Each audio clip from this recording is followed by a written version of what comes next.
James is a mixed traffic engine. He can pull both freight cars and coaches. He's proud of his smart red paint, and so is his driver. Everyone says you brighten up their day, James. One morning, James whistled loudly at the other engines. Look at me. I am the smartest, most useful engine on the line. Rubbish, replied Thomas. We're all useful. Sir Topham Hatt says so, and he's head of the whole railway. You know what, James? Added Percy. What? Replied James. You're getting all puffed up. James huffed away.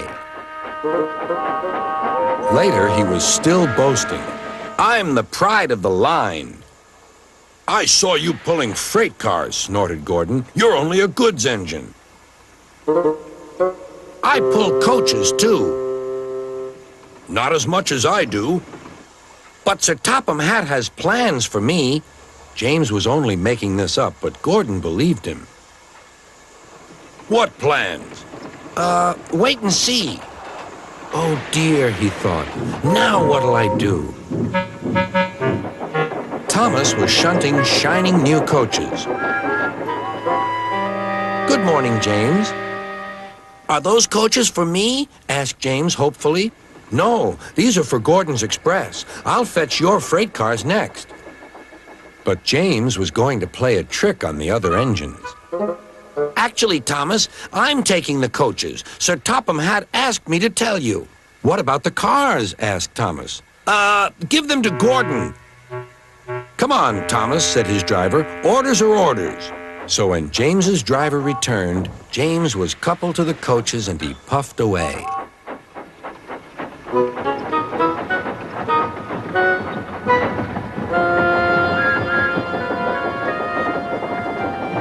Thomas returned with the freight cars, and a few minutes later, Gordon arrived.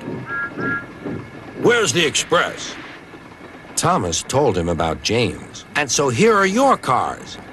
Gordon was very cross, and so was his driver. Wait till Sir Topham Hatt hears about this. Meanwhile, James was enjoying himself enormously. What a clever plan! What a clever plan! He chuffed. Then he saw Sir Topham Hatt.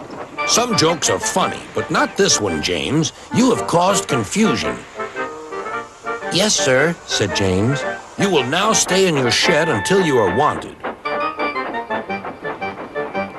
The other engines teased James. I wonder who'll be pulling the express today, said Gordon. I expect it'll be you, replied Henry. James is stuck in the shed for being silly. James felt sad. Next morning, he went back to work. Hello, whistled Thomas. Good to see you out and about again. I'm sorry I tricked you, said James.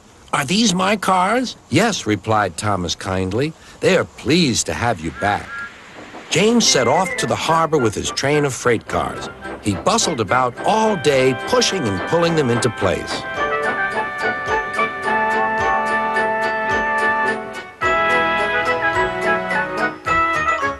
Time to go home now, James, said his driver at last. No cars or passengers, just we two. But his driver was wrong. Excuse me, called a man. I have a meeting with Sir Topham Hatt, and I mustn't be late. May I ride back with you? Of course, replied James's driver. Then he whispered to James, This gentleman is a railway inspector. James was most impressed. He steamed along the line as smoothly and quickly as he could.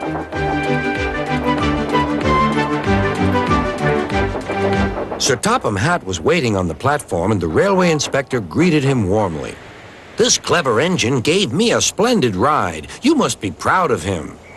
Yes, indeed. Once again, you are a really useful engine.